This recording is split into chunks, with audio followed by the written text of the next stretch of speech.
जी, जो law student है, 5 year का फाइनल एग्ज़ाम दे रहा है, देकर आया था। हुँ। उसको पकड़ कर इतना बेरहमी से पीटा गया। उसको तो जान मार कर फेंकने वाला ही था कि 2 गो बच्चा ने देख लिया। वो 2 तारीख को मारपीट करके और उसको जेल में भी ले जाया गया। उसके बाद संतोष सर बोले कि इसका एक उपाय है, अगर आप चाह सकते हैं तो कुछ 10-15 हज़ार खर्चा लगेगा, बड़े प्रभारी से बात करके इसका सेटल इसको यहीं पे कर दिया जाएगा। हम बोले कि सर कब तक? तो आप 1 बजे तक आइए। अब 1 बजे हम घर वहाँ से फिर दोपहर में चले आए। पैसे के इंतज़ाम करने में थोड़ा-सा लेट हो गया। जब वहाँ पे हम गए तो बोले कि इसे उसको जेल हो लालगंज गया। प्रशासन द्वारा मुझे न्याय नहीं प्राप्त होगा। क्या लग रहा है किससे न्याय प्राप्त होगा? हमको एसपी साहब, डीआईजी साहब या ऊपर के पदाधिकारी हैं, वो चाहेंगे तो मुझे इंसाफ मिल सकता है, अन्यथा हम मारे जाएँगे सपरिवार।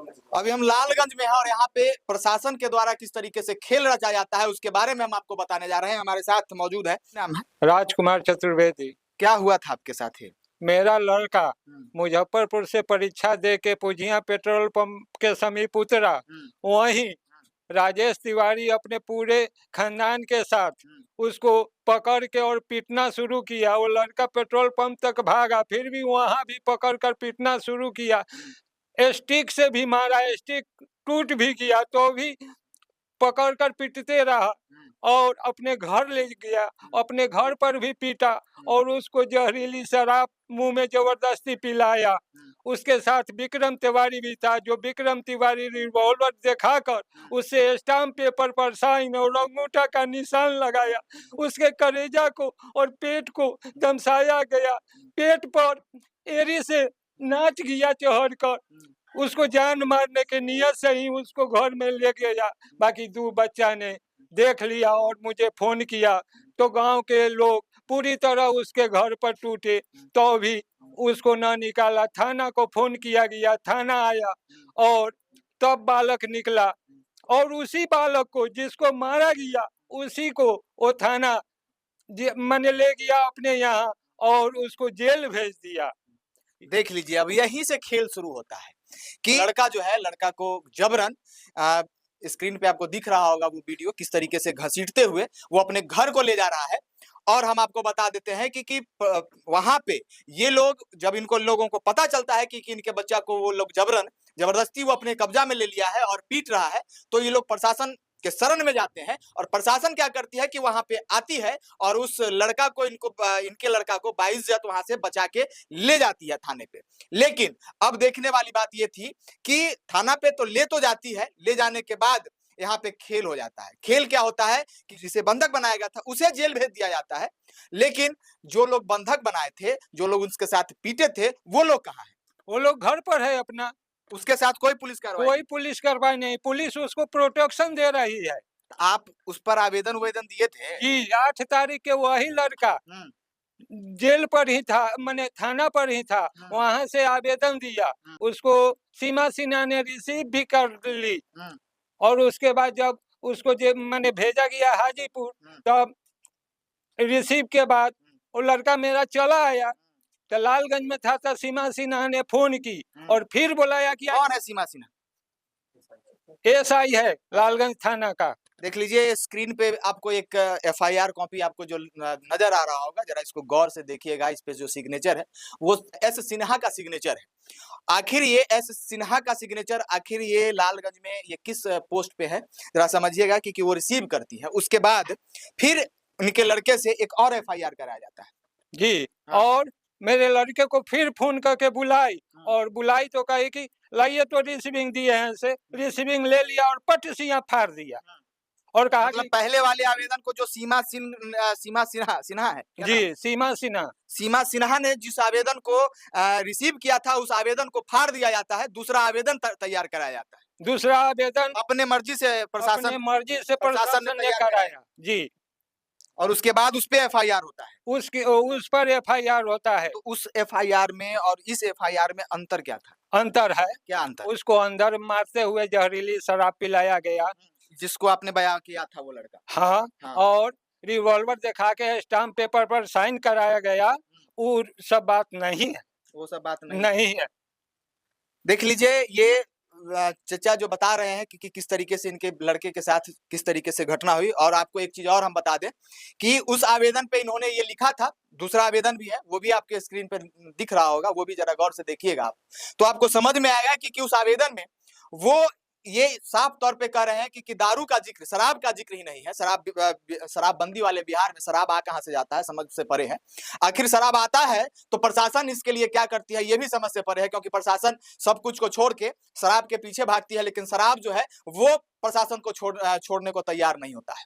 लेकिन उसके बाद आपको बता देते हैं कि इनके साथ बड़ा दिलचस्प घटना हो जाती है। इनके बेटा आज जेल में भी है, आज जेल में है जी। जो लॉ स्टूडेंट है, 5 ईयर का फाइनल एग्जाम देकर आया था, उसको पकड़कर इतना बेरहमी से पीटा गया। उसको तो जान मार कर फेंकने वाला ही था कि 2 बच्चा ने देख लिया, वो 2 बच्चा है, उस सब का भी बयान आप ले सकते हैं।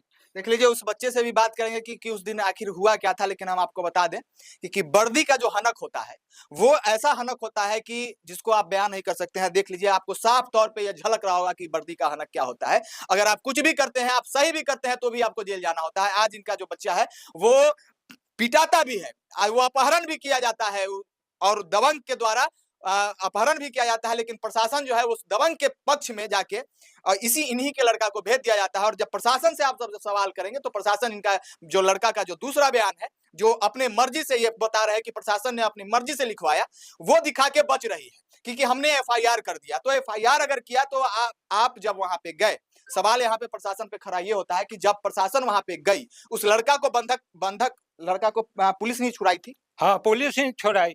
पुलिस ही छुड़ाई। हाँ, पुलिस। तो जब प्रशासन जब छुड़ाती है उस लड़का को, तो क्या उस परिवार में कोई सदस्य नहीं होता है?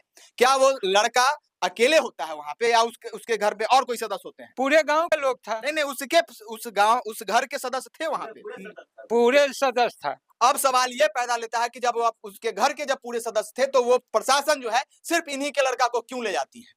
उस सदस्य को क्यों नहीं ले जाती है जो जिसके घर में वो लड़का कैद था? क्या कैद था लड़का? हाँ, कैद था। और हाँ, लालगंज प्रशासन दबंग और पैसों वालों के लिए है। ये पैसा से बिक चुका है लालगंज प्रशासन। हम गरीबों का नहीं है। आप क्यों नहीं खरीद लेते हैं प्रशासन को? मेरे पास पैसा नहीं है। हाँ, तो हम कैसे खरीदें? आपको लगता है कि प्रशासन बिक रही है? हाँ, बिक गई। देख लीजिए, ये इनका साफ तौर पे कहना है कि प्रशासन बिक गई। और देख लीजिए, यही 2 लड़का है जो इस परिवार को इंफॉर्मेशन देता है कि आपके बच्चे के साथ इस तरीके की घटना हुई है। और क्या हुआ था उस दिन, तुम देखे थे? हाँ, देखे थे। क्या हुआ था? जब हम गेहूं पिसवाने गए थे, वहाँ पे एक मिल है, तो उधर से आए और उतरे, तो जब हम कहेंगे हम सबको कि हमको भी ले चलिए, तो कहेंगे चलिए, तो ले जा रहे थे वहाँ पे। तो एक दुकान है, उसके आगे जब गए ना, तो वो सब आया और बीच में, हमारा दोनों के बीच में से उनका कॉलर धरा और लेके चल गया। किसको कॉलर धरा? आलोक नाम है। आलोक नाम है। हाँ, वही। उनका कॉलर धर के घसीटते हुए ले गया। हाँ, घसीटते हुए ले गया। तो फिर हम सबको बोला कि तुम सब बोलेगा तो तुमको ही मारेंगे। तो उतना में वो कॉलर छुड़ा के उधर भागे, तो उधर फिर उसको रगेत के धरा। तुम भी साथ में थे? जी। तुम क्या देखे? हमें वही देखे। वही देखे जी। दौड़ के इनको आया इन्फॉर्मेशन? हाँ, फोन किए थे। फोन किए थे? हाँ।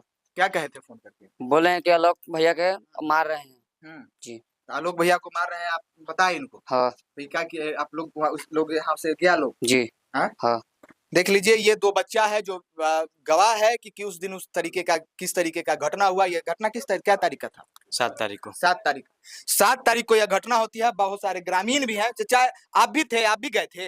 आप गए थे? हाँ, हम क्या देखे थे वहाँ? हम देखे कि आलोक बच्चा आया पढ़ के परीक्षा दे के, उसको कॉलर करके घसीट के मार रहा था। हम लोग फिर दोबारा गए, हमला किए, तो हम लोग को पर छोड़ा नहीं। तब मुखिया जी ने थाना लेके आया, तब छोड़ा। ऐसा घटिया है ब्राह्मण कि गरीब ब्राह्मण को सब जगह जमीन ले लिया और मारता है रुपया के बदौलत। तो उसको रुपया है तो लालगंज में जमीन कीन के मजा लूटो।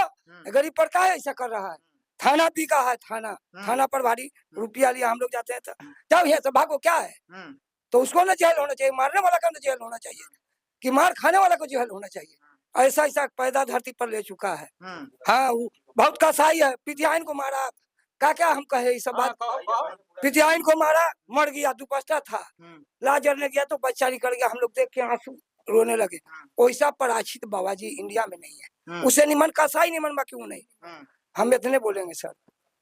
देख लीजिए उसकी छवि आप लोगों को समझ में आ रही होगी कि किस तरीके का वो छवि है, लेकिन उसके बावजूद भी आखिर ये राजेश तिवारी है कौन जिसे प्रशासन इस तरीके से भय खा रही है। अगर भय नहीं खा रही है तो राजेश तिवारी आखिर ऐसा क्या किया है कि लालगंज प्रशासन के कब्जे में नहीं है और लालगंज प्रशासन से दूर है।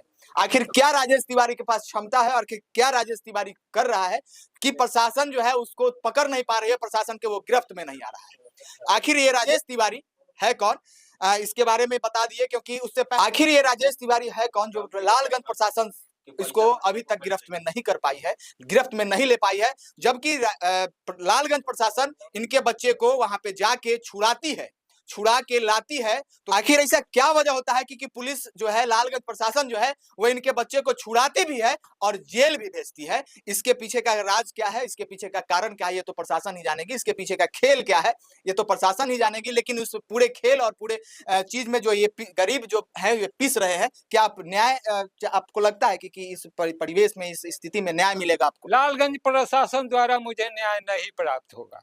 क्या लग रहा है किससे न्याय प्राप्त होगा?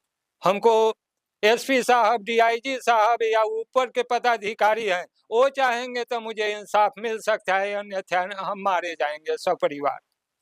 आपको ये लग रहा है? जी देख लीजिए वैशाली एसपी साहब से निवेदन है कि इस बात पे कार्रवाई की जाए और जो भी सत्य है उस पे निष्पक्ष जो है वो जांच कराई जाए, कि ताकि दूध का दूध और पानी का पानी हो। 7 तारीख को क्या होता है? 7 तारीख को फोन आता है कि वहाँ इनका लड़का आलोक कुमार है, उसको मारपीट के अंदर घर में ले गया। तो हम थे सुजीत प्रताप यादव, वार्ड पार्षद, मुखिया जी, हम लोग गए वहाँ। लेकिन हम लोग कहे कि केमारी खोलिए, लड़का को आप दीजिए, उसको ट्रीटमेंट कराएंगे। तो कहा कि नहीं तो कुत्ता सब रुक जाओ, थोड़ा देर इंतजार करो। मतलब थाना को वो भी फोन कर रखा था और मुखिया जी भी फोन किए। हम कहे मुखिया जी अब सहारा लेना होगा, पुलिस प्रशासन है तो ऐसे नहीं छोड़ेगा। मुखिया जी फोन किए थाना को, थाना आई और हम लोग के सामने में थाना ले गई। थाना ले जाके क्या की? थाना ले जाके वहाँ हम लोग देखे कि मेडिकल वहाँ ट्रीटमेंट कराएगी। तो हम लोग गए वहाँ, तो हम सुजीत प्रताप यादव दोनों आदमी गए। तो वहाँ थाना वहाँ हॉस्पिटल में नहीं था, तो हम लोग पता किए तो फोन आया कि थाना पर है। तो फिर थाना पर हम लोग आए। तो थाना पर आने के बाद बोले एसआई पांडे जी हैं कि दारू में इनको भेज देंगे और फाइन होके। दारू में भेज देंगे मतलब दारू पीता था क्या? नहीं, दारू नहीं पीता था। फिर दारू में कैसे भेज? वो कहे कि दारू पिए हुए है से अथी निकाले हैं, शायद अथी चेक हुआ है से दारू में जाएगा, फाइन करके छोड़ा लीजिएगा। तो हम सुजीत यादव दोनों आदमी थे, हम लोग चले आए। बाद में मालूम चला कि एफआईआर था, उसमें भेज दिया गया। कोई मालूम नहीं था एफआईआर। मतलब इससे पहले से भी उस लड़के पे एफआईआर था? उस 4 दिन पहले हुआ था, शायद 4 तारीख को। वो मालूम नहीं था हम लोगों को। नहीं। आपका? मेरा नाम ब्रजेश कुमार चतुर्वेदी। क्या हुआ था आपके भाई के साथ? जैसे कि वो 7 तारीख को मुजफ्फरपुर एसके लॉ कॉलेज से एग्जाम दे करके 6 साढ़े 6 बजे के करीब में आया और वहीं पे 2 लड़का था, तो उसी के साथ आ रहा था। तब उसको क्या किया कि राजेश तिवारी अपने पूरे फैमिली के साथ, अगल बगल के विक्रम तिवारी ये लोग भी थे, उसको पकड़ करके मारपीट करने लगे। ये फोन किया किसे, बाबा मेरे पिताजी को किसे थी, आलोक भैया को वहाँ मारा था। फिर हम लोग पूरा गांव वाले जितने भी थे, जितने लोग सुने, उसमें मुखिया जी सभी लोग थे, सब लोग वहाँ पे गए। तो ये अंदर गेट पूरा एकदम ग्रिल लगा करके अंदर लगातार उसका पिटाई कर रहा था। उसके बाद भी मुखिया जी भी बोले किसे थी उसको निकालिए बाहर, तो किसी का नहीं बात सुना। मुखिया जी को ही खुद बोल रहा है कि इसे आप ही लुटवाने के लिए आए। उसके बाद प्रशासन को फोन हुआ, प्रशासन आई, प्रशासन यहाँ से उसको गेट से निकाल करके और लालगंज थाना ले गए। लालगंज थाना ले जाने के बाद वहाँ पे जब गए सभी लोग, तो बोले कि से मेडिकल में आ गया है, से कल जा करके आप लोग फाइन भर के और दारू वाले में से छुड़ा लीजिएगा। फिर जब कल गए हम 8 तारीख को, तो पांडे सर थे, मनोज पांडे, तो उनसे मिले। तो बोले कि से यहाँ से कोई उपाय नहीं है छूटने का। तो हम कहे कि सर इसके लिए क्या करना होगा? तो देखिए से इसका दारू में भी आ गया हुआ है और जमीन विवाद में भी इसका केस हुआ है। हम कहे कि केस कब क्या हुआ है से हमको कोई जानकारी नहीं। तो 4 तारीख को केस हो गया है, तो देखिए 4 तारीख को केस भी हो गया, 5 तारीख को ट्रू भी हो गया और 6 तारीख को सुपरविजन भी हो गया गांव में आकर के, जो किसी गांव वाले को या हमारे फैमिली में किसी को मालूम नहीं है। और 7 तारीख को मारपीट करके और उसको जेल में भी ले जाया गया। उसके बाद संतोष सर बोले कि इसका एक उपाय है, अगर आप चाह सकते हैं तो कुछ 10-15 हज़ार खर्चा लगेगा, बड़े प्रभारी से बात करके इसका सेटल इसको यहीं पे कर दिया जाएगा। हम बोले कि सर कब तक? तो आप 1 बजे तक आइए। अब 1 बजे हम घर वहाँ से फिर दोपहर में चले आए। पैसे के इंतजाम करने में थोड़ा सा लेट हो गया। जब वहाँ पे हम गए तो बोले कि उसको जेल हो गया। यही सब बात है। मतलब 15,000 का डिमांड किया गया था। हाँ। कौन किया था? वो मनोज पांडे सर थे कि यहीं से सेटलमेंट हो जाएगा, साइड में बात कर लेंगे तो हो जाएगा। अब किससे साइड में बात करते, किससे क्या करवाते, वो तो भगवान जाने या वो जाने। देख लीजिए, यही है बिहार और यही है बिहार की पुलिस, जिसपे सुशासन बाबू जो है बड़े दावा और विश्वास के साथ कहते हैं कि हमारी जो सरकार है वो सुशासन की सरकार है। वैसे जो उस दिन पीटा था आपके भाई के साथ, तो आप लोग वहां गए थे? जी गए थे। ये देखिए वहाँ कल होकर के जब वहाँ पे हम लोग पेट्रोल पंप के सामने खोजबीन कर रहे थे तो वहाँ पे ये हॉकी स्टिक मिला था। सोच लीजिए कि इतना बढ़िया हॉकी स्टिक है, इससे मारा जाएगा तो क्या होगा? 5-6 लोग अगर एक बार किसी एक लड़के को मारा जाए, यही हॉकी स्टिक से उसे मारा गया था और मार के तोड़ भी दिया गया था। ऐसा हॉकी स्टिक उसके शरीर पे टूटा है, टूटने के बाद भी वो आज अभी वो जेल में है, और लेकिन ये तोड़ने वाला आज जो है वो खुलेआम जो है वो घूम रहा है, पुलिस की गिरफ्त में नहीं है। समझ सकते हैं कि पुलिस कितनी एक्टिव है और पुलिस इस पे क्या कर रही है। आप लोग बखूबी समझ रहे होंगे कि पुलिस का खेल यहाँ पे क्या चल रहा है। वैसे और क्या हुआ? उसका मेडिकल भी नहीं कराया गया। हाँ। या कुछ भी, अभी पता नहीं जेल में है वो, उसके साथ क्या हो रहा होगा। उसका लॉ का मतलब कि फाइनल ईयर एग्जाम चल रहा था, उसका कैरियर भी खराब कर दिया। अब क्या किया जाए? अब लालगंज प्रशासन को बोला जाए या राजेश तिवारी को बोला जाए, या हम लोग गरीब हैं तो गरीब है तो कोई उपाय नहीं, या पैसा वाला है लोग घुसखोरी कर रहा है, करके उसको बचा रहा है। देख लीजिए, ये कितनी बड़ी बात है कि इस तरीके की घटना होने के बावजूद भी आज वह लड़का जो है वो जेल के सलाखों के पीछे है। और आज उस पे जो जिस तरीके जो लोग घटना किए थे, राजेश तिवारी और विक्रम तिवारी, जो आज लालगंज पुलिस से जो है वो दूर है, वो गिरफ्त में नहीं है, और लालगंज प्रशासन क्यों गिरफ्तार नहीं करना चाह रही है ये समझ से परे है। यही लालगंज प्रशासन का खेल है। अब क्या चाह रहे हैं? हमको इंसाफ चाहिए। लगता है मिलेगा? ये लालगंज से तो नहीं मिलने वाला, ये तो 110% श्योर हो गया कि यहाँ घुसखोरी हो गया। क्योंकि इतना जो लड़का मार खाएगा, पिटाई खाएगा, घर में से अपहरण करके उसको निकाला जाएगा, प्रशासन खुद आकर के उसको छोड़ाएगी, उसके बाद भी उसको जेल भेज दिया जाएगा, तो इस पर इंसाफ मिलेगा तो कोई सवाल नहीं होता है। अब आगे बड़े लोग होंगे, एसपी सर होंगे, डीएसपी सर होंगे, वही लोग। देख लीजिए, लालगंज पुलिस पे इनकी भरोसा जो है वो खत्म है। अब आला अधिकारी इस पे क्या करते हैं ये देखना दिलचस्प होगा। इसी तरीके की खबरों को अगर आप हमें यूट्यूब पे देख रहे हैं तो सब्सक्राइब कीजिएगा, फेसबुक पे अगर देख रहे हैं तो लाइक कीजिएगा, इंस्टाग्राम और ट्विटर पे आपकी और हमारी मुलाकात जो है वो तो हो ही जाती है, लेकिन उसके बाद भी ऐसे परिजन पे आपकी क्या राय है ये जरूर आप लोग कॉमेंट बॉक्स में जरूर बताइएगा। तब तक के लिए धन्यवाद।